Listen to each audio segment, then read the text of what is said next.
하나님께 쓰임 받는다는 것은 단순히 교회 안에서 직분을 맡는 것을 의미하지 않습니다. 그것은 우리의 삶 전체가 하나님의 손에 붙들려 그분이 원하시는 방향으로 사용되는 것을 뜻합니다. 하나님께 쓰임 받는 사람은 세상적인 기준으로 성공을 쫓기보다 하나님의 뜻에 순종하며 살아갑니다. 그들의 마음에는 하나님이 주신 사명이 분명하고 그 사명을 위해 기꺼이 자신을 드릴 준비가 되어 있습니다. 성경 속 인물들을 보면 쓰임받는 사람들의 모습에는 공통점이 있었습니다. 그들은 자기 유익보다 하나님의 영광을 우선했고 누군가를 세우기 위해 자신을 낮출 줄 알았으며 억울한 일을 당해도 하나님께 맡기고 묵묵히 걸어갔습니다. 또한 자신의 약점과 한계를 숨기지 않고 오히려 하나님의 은혜를 드러내는 통로로 삼았고 섬김을 받을 자격이 있음에도 먼저 섬기는 자리에 섰습니다. 오늘 우리는 이런 삶의 모습들을 살펴보며 하나님께 쓰임받는 사람에게 나타나는 특징이 무엇인지 깊이 묵상하려 합니다. 이 말씀을 통해 우리 또한 하나님의 손에 붙들려 귀하게 쓰임받는 삶으로 나아가기를 소망합니다. 첫째, 하나님께 쓰임받는 사람은 다른 사람을 세우는 일에 기꺼이 헌신합니다. 하나님께 쓰임받는 사람은 자신의 성취나 명예를 우선으로 두지 않고 다른 사람을 세우는 일을 기쁘게 감당합니다. 그 이유는 하나님께서 공동체 안에서 한 사람만을 높이시는 것이 아니라 서로를 세워주며 함께 자라가도록 부르셨기 때문입니다. 교회는 한 몸과 같아서 각 지체가 서로를 붙들고 세워갈 때 온전해집니다. 만약 어떤 사람이 자기 자리에서만 빛나고 다른 사람을 세우는 일에는 무관심하다면 그 사람은 하나님의 마음과는 거리가 멀 수밖에 없습니다. 하나님은 자신의 뜻을 이룰 도구를 찾으실 때 혼자 돋보이는 사람보다 다른 사람을 세우고 격려하는 사람을 기뻐 사용하십니다. 성경 속 바나바는 이런 모습의 대표적인 예입니다. 그는 초대교회에서 지도자로 존경받았지만 자신보다 더 큰 사역을 할 바울을 찾아가 예루살렘 교회에 소개했습니다. 만약 바나바가 바울의 재능을 시기하거나 자신의 자리를 지키려 했다면 바울이 초대교회 사역의 중요한 역할을 감당하는 길은 더뎌졌을 것입니다. 그러나 바나바는 자신이 한 걸음 물러서더라도 바울이 복음 전파의 사명을 잘 감당할 수 있도록 도왔습니다. 이것이 바로 하나님께 쓰임받는 사람의 마음입니다. 다른 사람을 세운다는 것은 단순히 칭찬이나 격려를 하는 것에 그치지 않습니다. 때로는 자신의 시간과 에너지를 나누고 기회를 양보하며 심지어는 자신이 누릴 수 있는 자리를 내려놓는 것을 포함합니다. 어떤 사람은 후배를 키우기 위해 자신의 경력을 희생할 수 있습니다. 또 어떤 사람은 동역자가 실패했을 때 비난하기보다 다시 일어설 수 있도록 뒤에서 묵묵히 기도하고 격려합니다. 이러한 모습은 세상 사람들에게는 손해처럼 보이지만 하나님께서는 그런 헌신을 결코 잊지 않으시고 귀하게 사용하십니다. 다른 사람을 세우는 사람은 마음이 넓어야 합니다. 작은 일에도 서운해하지 않고 자신이 드러나지 않아도 기뻐하며 그 사람이 성장하는 것을 자신의 기쁨으로 여깁니다. 이는 인간적인 노력으로만 가능한 일이 아닙니다. 성령께서 마음을 다스리시고 하나님의 사랑으로 가득 채워주실 때 가능합니다. 자신의 유익보다 하나님의 뜻과 공동체의 유익을 앞세울 수 있는 힘은 오직 하나님께로부터 나옵니다. 또한 다른 사람을 세우는 일은 곧 하나님 나라를 확장하는 일입니다. 내가 한 명을 세우면 그 사람을 통해 또 다른 사람이 세워집니다. 이렇게 복음의 영향력은 확산되고 하나님의 뜻은 더 많은 사람을 통해 이 땅에 이루어집니다. 바울도 디모데를 세우며 그가 복음을 전하도록 격려했고 디모데는 또 다른 사람들을 가르쳤습니다. 하나님께 쓰임받는 사람은 이 연속적인 사역의 흐름을 잘 알고 자기 한 세대에서 끝나는 것이 아니라 다음 세대를 세우는 일에 온 힘을 쏟습니다. 그러나 이 과정에서 어려움도 따릅니다. 때로는 내가 세운 사람이 나를 앞서 나갈 때 마음이 흔들릴 수 있습니다. 또 어떤 사람은 내가 세운 것을 잊고 내 이름조차 언급하지 않을 수 있습니다. 그럼에도 불구하고 하나님께 쓰임받는 사람은 사람의 인정보다 하나님의 인정을 바라봅니다. 왜냐하면 우리는 결국 하나님의 영광을 위해 부름받았기 때문입니다. 우리의 마음이 다른 사람을 세우는 일에 열려 있다면 하나님은 우리를 통해 많은 사람을 세우실 것입니다. 그 결과로 우리의 삶도 더욱 넓어지고 깊어집니다. 하나님께서 기뻐하시는 쓰임받는 사람의 모습은 결코 자기 자신만을 위하는 자리가 아니라 다른 사람을 세우고 그 사람이 하나님 앞에 온전히 서도록 돕는 자리입니다. 우리도 바나바처럼 기꺼이 다른 사람을 세우는 자리에 서기를 결단해야 합니다. 그렇게 할 때 하나님은 우리의 작은 헌신을 사용하셔서 세상을 변화시키는 큰 일을 이루실 것입니다. 둘째, 하나님께 쓰임받는 사람은 억울함을 당해도 하나님께 맡기고 원망하지 않습니다. 하나님께 쓰임받는 사람은 억울한 일을 당했을 때 그 억울함을 사람에게 풀어내는 대신 하나님께 가져가 맡깁니다. 이 세상에서 억울한 일을 겪지 않고 살아가는 사람은 없습니다. 그러나 하나님께 쓰임받는 사람은 억울함이 찾아왔을 때 그것이 자신의 사명을 흔들지 않도록 마음을 지킵니다. 억울함은 우리의 마음을 무너뜨리고 원망과 분노를 키우지만 그 순간에 하나님을 바라보면 그 억울함이 오히려 성숙과 성장의 밑거름이 될 수 있습니다. 성경에 나오는 요셉의 이야기는 그 좋은 예입니다. 요셉은 형제들의 시기와 미움 때문에 애굽으로 팔려가고 보디발의 아내의 거짓말로 억울하게 감옥에 갇혔습니다. 그러나 그는 그 억울함을 원망으로 풀지 않았습니다. 오히려 하나님께 모든 것을 맡기며 침묵 속에서 성실하게 자신에게 맡겨진 일을 감당했습니다. 시간이 지나 하나님께서 그의 인생을 높이셨을 때 요셉은 형제들에게 자신이 당한 고통을 하나님의 섭리로 해석하며 용서했습니다. 이것이 억울함을 하나님께 맡긴 사람의 결말입니다. 억울한 일을 당했을 때 가장 먼저 찾아오는 유혹은 누군가에게 그 상황을 하소연하고 억울함을 인정받으려는 것입니다. 물론 이해받는 것은 중요하지만 하나님께 쓰임받는 사람은 사람의 인정보다 하나님의 위로를 먼저 구합니다. 하나님께서는 우리의 억울함을 누구보다 잘 아시며 공의로 갚으시는 분이십니다.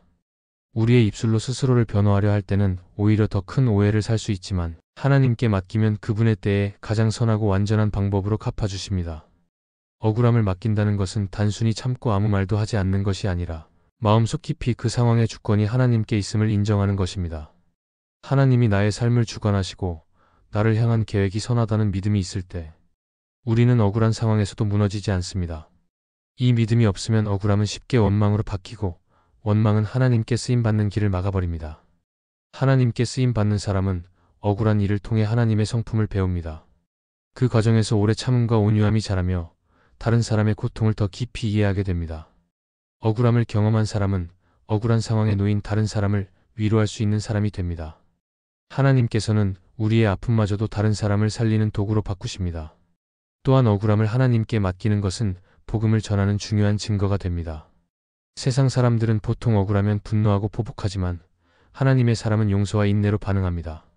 이런 모습은 세상과는 다른 가치관을 드러내며 그 차이가 복음의 능력을 나타냅니다. 억울함 속에서 하나님을 의지하는 삶은 주변 사람들에게도 강한 울림을 줍니다. 그러나 억울함을 맡기는 일은 결코 쉬운 일이 아닙니다. 그래서 우리는 기도를 통해 마음을 지켜야 합니다.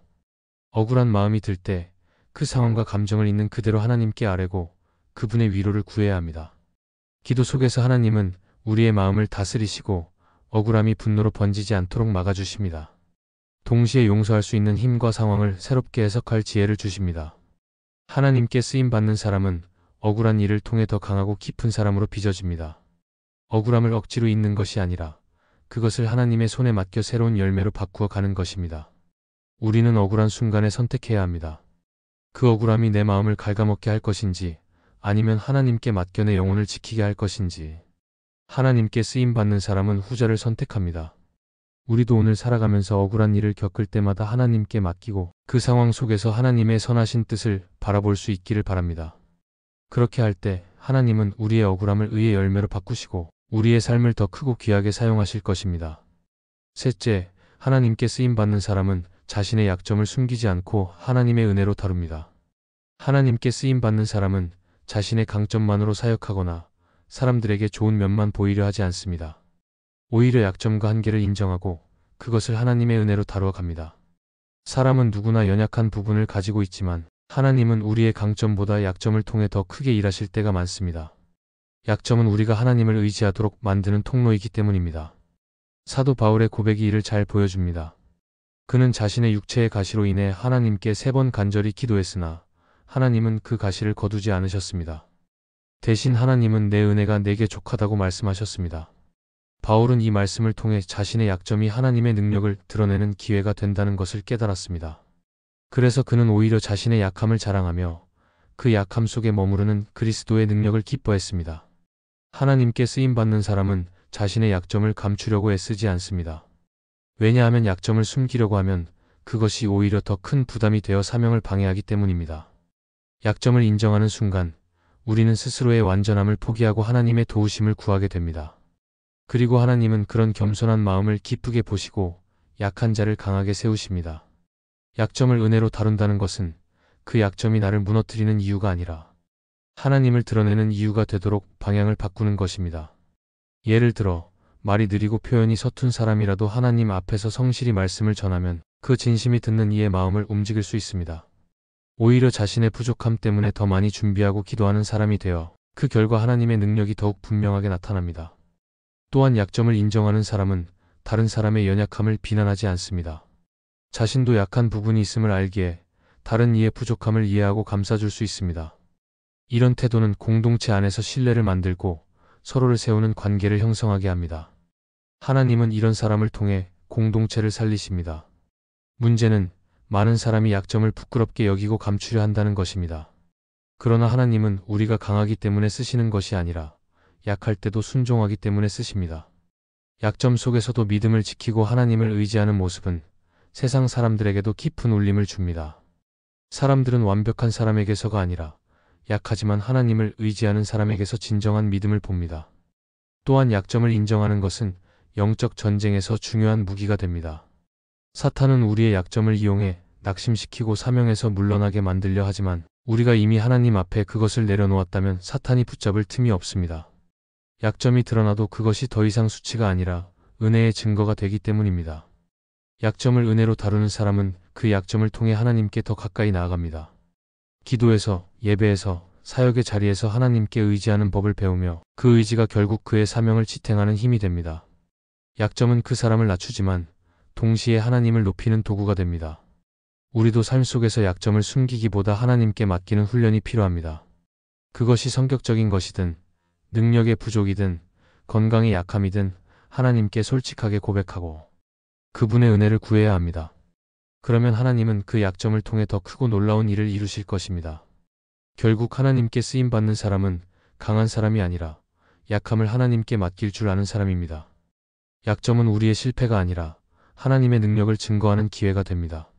그러므로 우리의 연약함을 감추려 애쓰기보다 그것을 통해 하나님의 영광이 드러나도록 믿음으로 반응하는 것이 하나님께 쓰임받는 길입니다. 넷째, 하나님께 쓰임받는 사람은 섬김을 받을 권리가 있어도 먼저 섬기는 자리에 섭니다.